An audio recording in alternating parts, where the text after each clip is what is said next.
dahil sa maraming comment, lakas daw ng background ko. Ako na nga, na natin yung background. Hinaan ko lang yung background ko ha. Okay, yan. Okay. Okay na. Okay na. So yan, dito sa video na to, sana makatulong to sa'yo. At kung nakatulong to sa'yo, share mo to sa iba para makatulong din ha. Tingnan mo kung anong gagawin natin dito sa super kalan na to. Ano yung naging problema niya. So dito sa experience ko to, siyempre una, diagnose muna, alamin muna kung ano yung mga function, and then ano talaga yung purpose niya. And then bakit siya nagpa-function ng ganun. And then so pagka mag-ayos ka ng mga kalan or ng mga LPG, so dapat naka-close yung yung LPG tank natin. Tapos pagka super kalan naman, tatanggal yung burner. And then magpe-prepare tayo ng basahan or towel or tela na pantatakip in case na natutusan mo, sindihan mo. Yun, huwag ka lang mataranta, tatakpan mo lang ng basang-basahan, yun na, mamatay na yun. Alam niyo na ang sige, panoodin mo itong video nito para sa'yo to. Panoodin mo to. Check natin to kung meron siyang leak yung ito, pinakanin niya. So check lang naman to, madali lang naman. Lagyan natin ng sponge na may sabon, na may, syempre check natin to. Pagka may nagbubbles, may leak yan. Pero pagka wala, okay naman. So, paano naman natin tatanggalin? Ganun.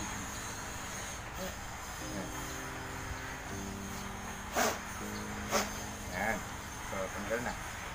So, wala siyang leak, wala. Okay.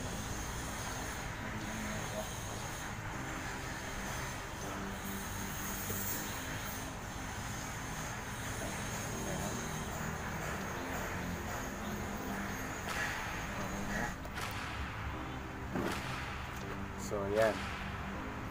So, nakikita nyo ngayon. Kita nyo ba? Malagwang kayo. Labo ba? So, yan. Check natin tong pinakaano niya. Ito. Kung meron siyang yan. Kita mo ba? Ito.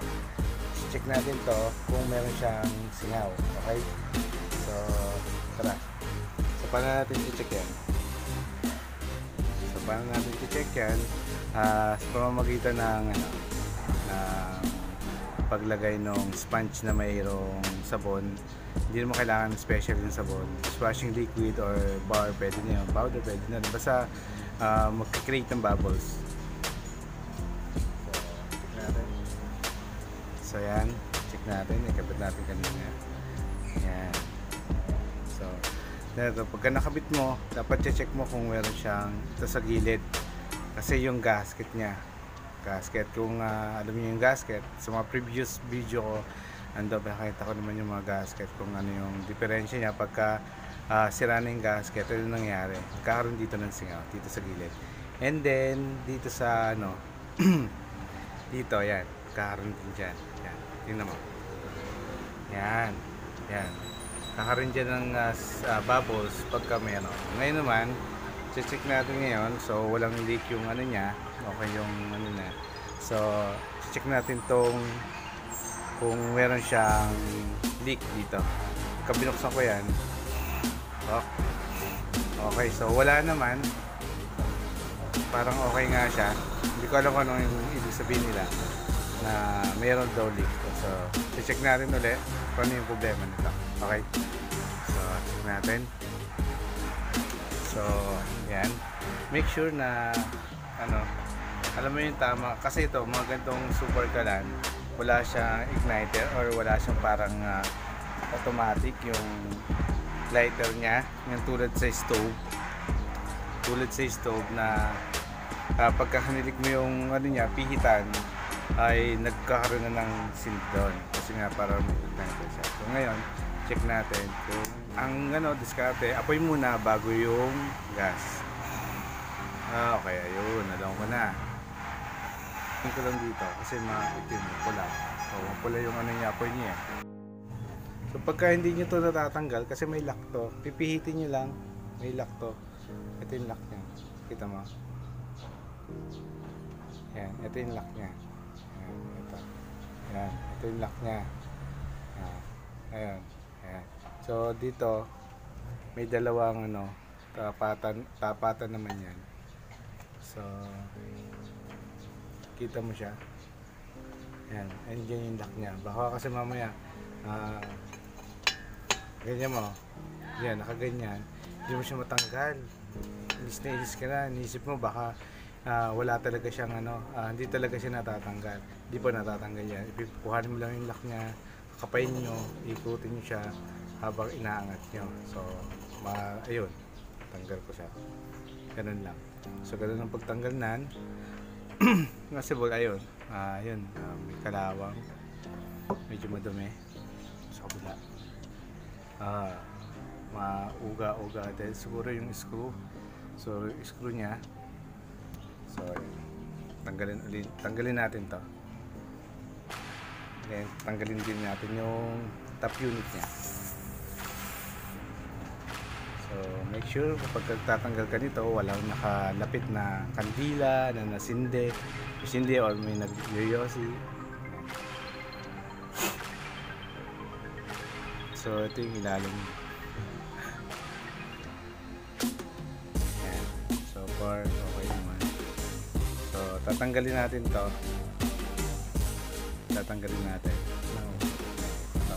Maluwag yung isa. Tanggalin natin. Pagka ganun mapula, minsan sa laman na ng tangke, minsan naman dito na sa ano, sa burner natin or dito sa top unit. Sa top unit kasi minsan na langis na kalawang, or hindi naman ang kinakalawang tong ano, kalimitan kinakalawang ano yung yeah. So hindi lang naman pagtatanggal nito, pagka mahirap tanggalin, ang gawin nyo, painitan nyo muna. Kung baka yung lighter hindi siya matanggal, huwag nyo pepesan kasi nababali yan. Tsaka ito, pundido siya, napuputol to, ito nasisira. So huwag nyo pepesahin, painitan nyo to ng lighter,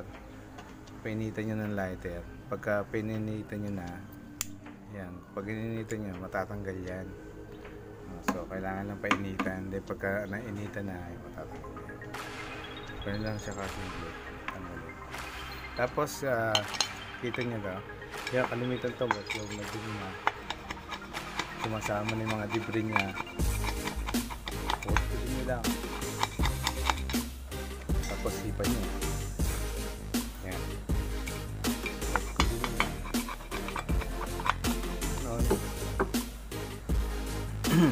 Dito ayan, may butas yan dito sa gilid, ayan, kabilaan yan. So nililinisan din yan. So para saan yung butas na yan? Para sa hangin. Kailangan kasi ng hangin para mas malakas yung apoy. Meron siyang explain. So yun lang yan. So check na natin to kung okay siya, kung malakas siya. Then check natin kung wala namang barado kanina, okay naman yung kanina. So check natin kasi malakas yung apoy niya. Yan. So pag check natin to ulit, yan, kinilagay lang nila dito karton, pero meron dyan nilalagay na asbestos kung tawagin, asbestos talaga yung nilalagay dyan, hindi kariton. Kariton lang yung nilagay nila. So yan, check natin ng sponge na may sabon. Ito okay, ayun. So eto ang problema niya. Ayan, kita mo, kahit patay na siya, ayan, kahit patay na siya, meron pa rin bubble sa uluhan.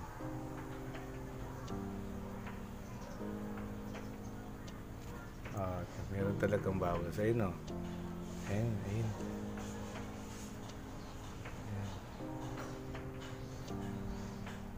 Parang babubbles talaga siya. So yun, ito yung mga kalimitang problema ng ano, yan. Yan, kikita mo. Akala mo walang akala mo ano, patay na talaga, pero bubabol siya ng pakonti-konti. Ayan. So ayan. Tanggal natin.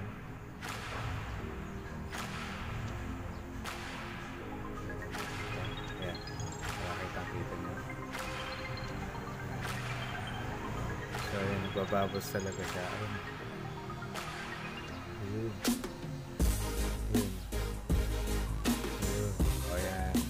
So kaya mabilis maubos yung gas. Sabi na kasi maubos yung gas. Yan ang problema. Kaya pala mabilis maubos ang gas. Yan. Yan. Ano nga.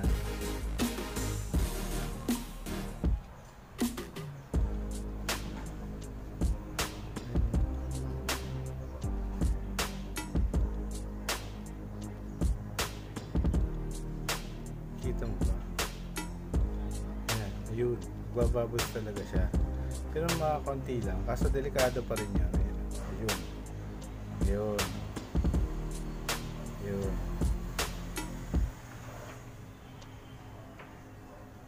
Ayun. Bababos din pa rin siya. Para pa konti-konti. Ayan. Ayan. So, yun yung kalimitan problema ng super kalan. Kasi, hindi mo napansin yan. Pagka pinatay mo, akala mo okay lang, tapos magtataka ka na bakit mabilis maubos yung gas. Yan. Kung dito lang ang singunan, yan, kung dito lang, magagawa ng paraan yan. Yan, magagawa ng paraan kasi may rubber yan dito sa loob na o-ring, tawagin sa loob. And then, napapalitan yun. Dito kasi, dito, ano din dyan, meron din dyan na rubber, kaso nga lang ano na yun na nagsasara naman siya. Problema yung pag diin niya dun sa part na to. So buksan ko para sa inyo ha, kung ano yung ibig kong sabihin. Yan.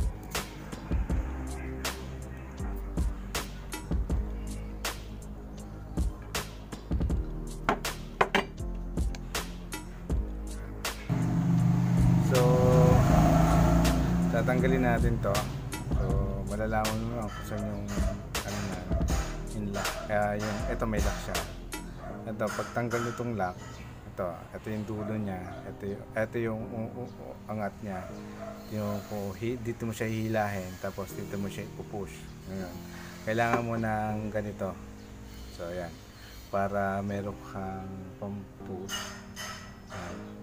Tutulak lang natin. So madali naman tumatanggal kasi ano lang din naman siya. Tapat mo lang siya doon. Butas. Yan. Minsan ano yan, pantay na pantay nito. Kaya talagang gagaan talaga. Gagamit ka ng discarded para siya tatanggalin. So ayan. So pagkatanggal na, gamitan mo siya ng long nose. At yan. Ganun lang siya. Ganun lang kadali.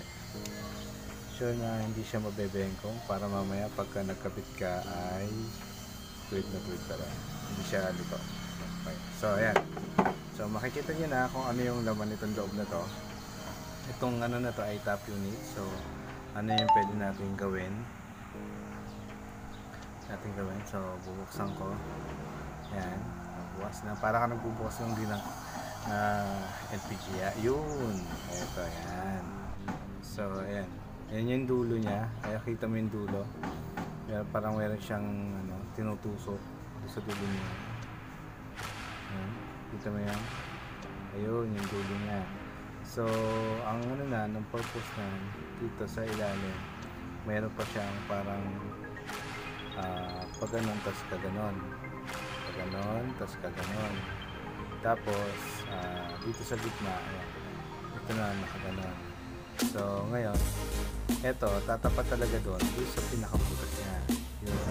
Yung dulo niya. So, possible to ay hindi na, ito lang kung paano gagawin natin dito. So, ayun, may ano na siya. Ayun, mayroong, dito parang may bewang na.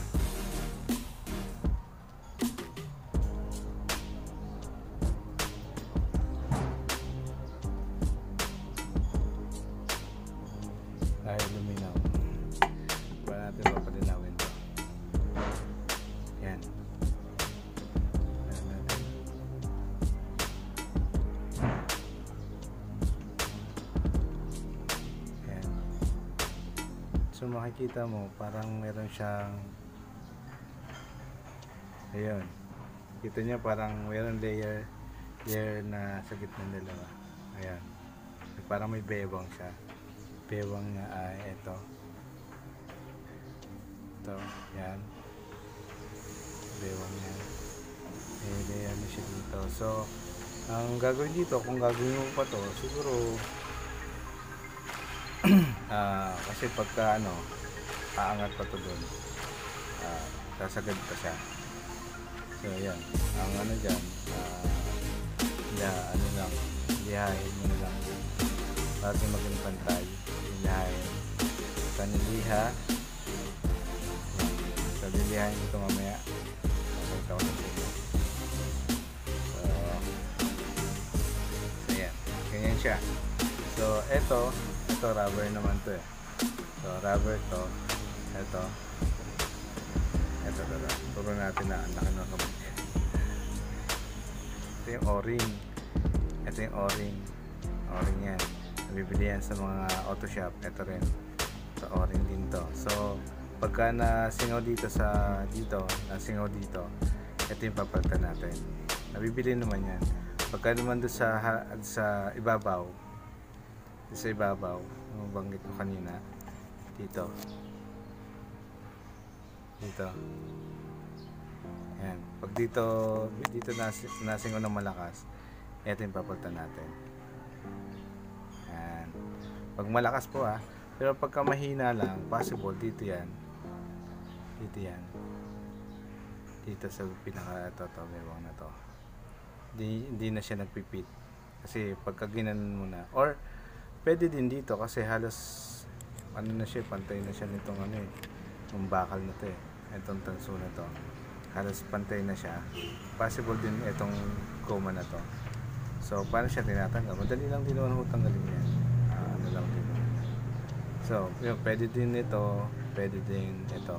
So ang gawin natin, palitan mo to, yan, palitan mo yan, at palitan mo na rin to pagka nagkal ka. Ito ang presyo nito sa mga auto shop, nasa 30 pesos pataas. Yan, 30 pesos pataas po yan. So itong dalawa, 60 pesos na yan. Yan, sa mga auto shop, dadalhin mo din itong sample na to Madali naman itong tanggalin. Kuha ka lang ng oil para buo. Yung pagtanggal mo, dapat kuha ka ng oil. Yan, tanggalin siya. Okay po. So ganun lang siya. So try natin.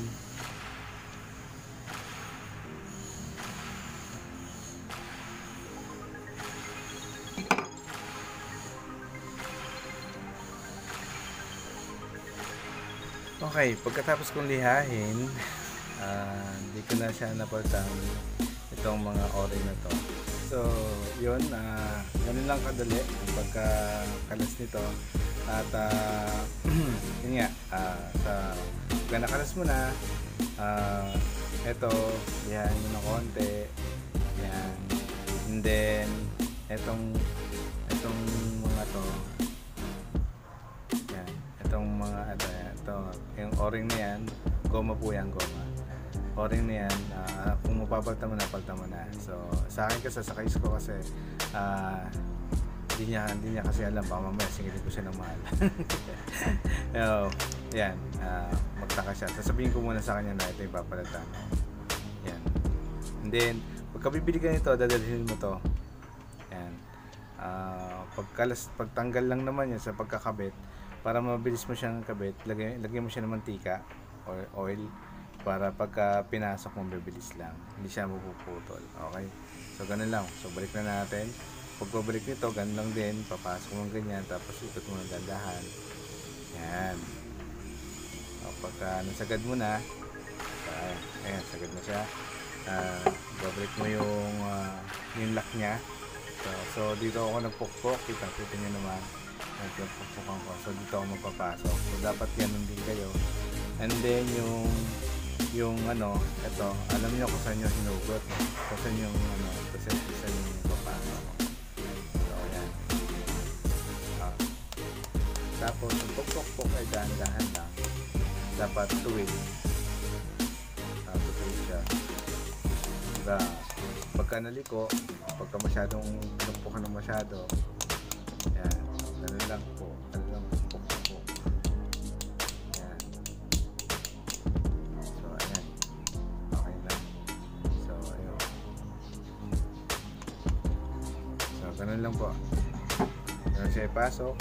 Then sa pagkakabit naman, so minsan kasi yung mga tornilyo na ano na, hindi ko alam kung lost thread na or ano, so or siguro nga lost thread na. So ang gamitin natin sa mga sa mga motor shop, pero ang nabibili na liquid gasket. Yan. So sa paglalagay nito, simple lang din naman. Yan, ilalagay mo muna to.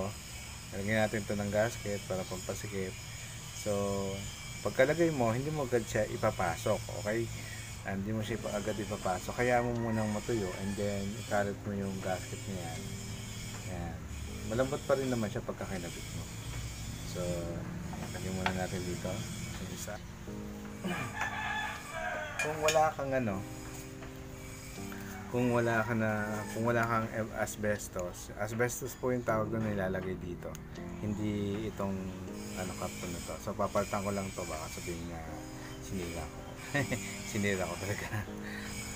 Yan, dito lang. So paano natin kukuha yung size? Titiin lang natin yan. Yan, yan, yan. Yan, nadiinin mo na. And ayun, bumakat na po. Bakat na siya, no? Pwede natin gupitin. So sa paggawa natin ito, sana naintindihan mo kung bakit natin ito ginagawa. Okay.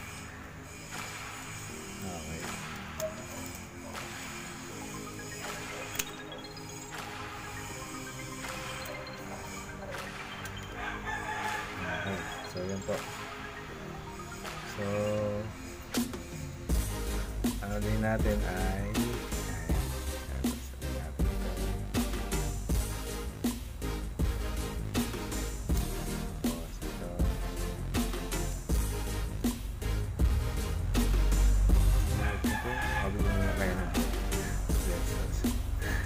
bibiling ko talaga siya para mas okay yun kaysa dito.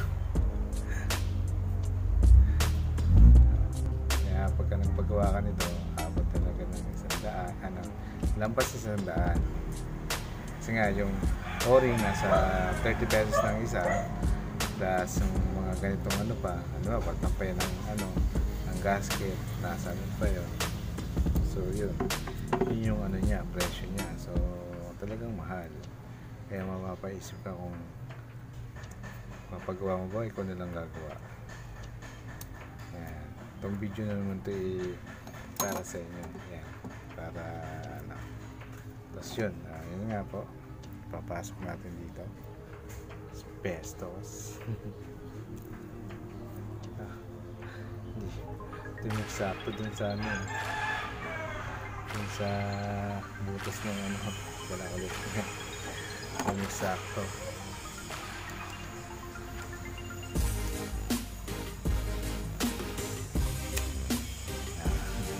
Nutog na lang. Ayan. So sinagabit nito.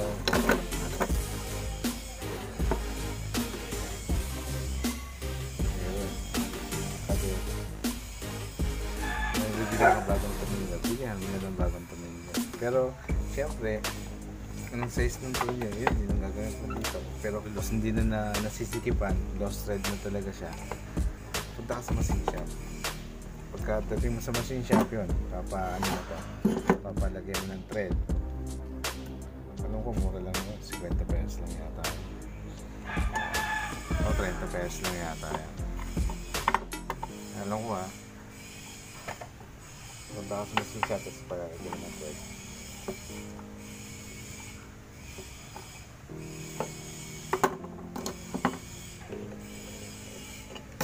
Make sure na tikin ko na yung lahat.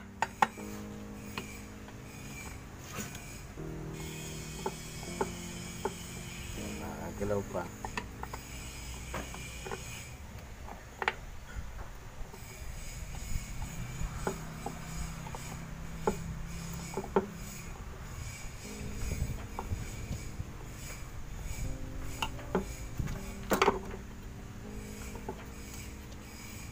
So ayan, hindi na nagalaw. Ayan, check na natin to kung okay na siya.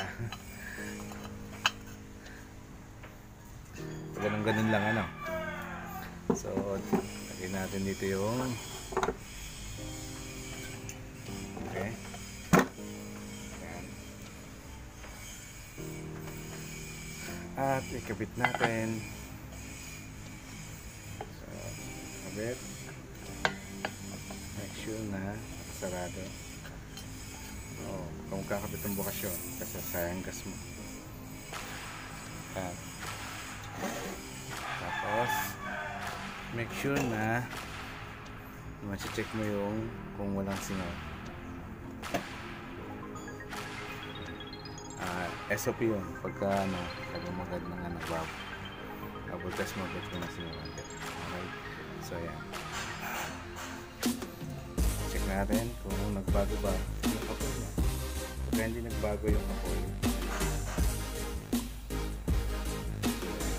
ayun siya, hindi na masyado mapula.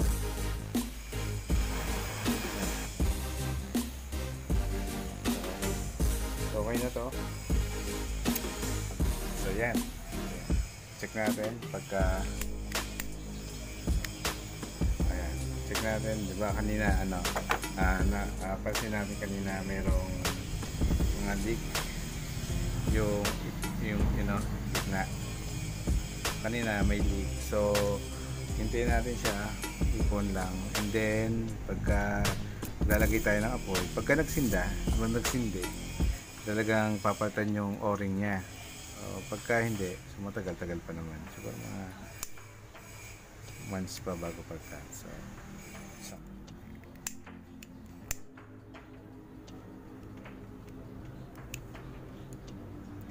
ayaw niya. Yan, nalagay natin. Pula naman, walang nag-anong apoy. Hindi ba na kung mabuksan ko siya.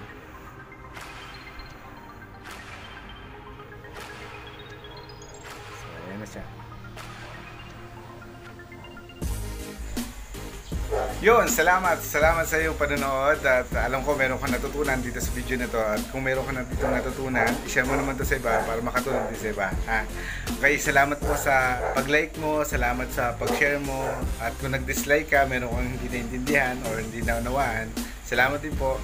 At salamat sa pag-subscribe mo kung bago ka dito sa channel na to. And hit mo yung bell na yan, all mo yan, and then para ma-updated ka sa mga video na ginagawa ko. Itong mga video na ginagawa ko is about my life experience sa pagre-repair ng mga gamit, sa pagre-repair ng kalan, especially sa mga super kalan. Kasi ngayon mga mahirap na ngayon kasi ang mga manggagawa ngayon halos na lumalayo na yung mga paggawa, nagsasara na, hindi natin alam kung saan natin pwedeng paggawa or at least dito sa experience ko to, alam ko paano siya gawin, and then magagawa mo din to. Basta panoodin mo yung video nang tapusin mo, at saka please dapat di ka nag-skip sa commercial ko Dun lang kasi ako kumikita Okay, salamat sa iyong panonood. Bye-bye!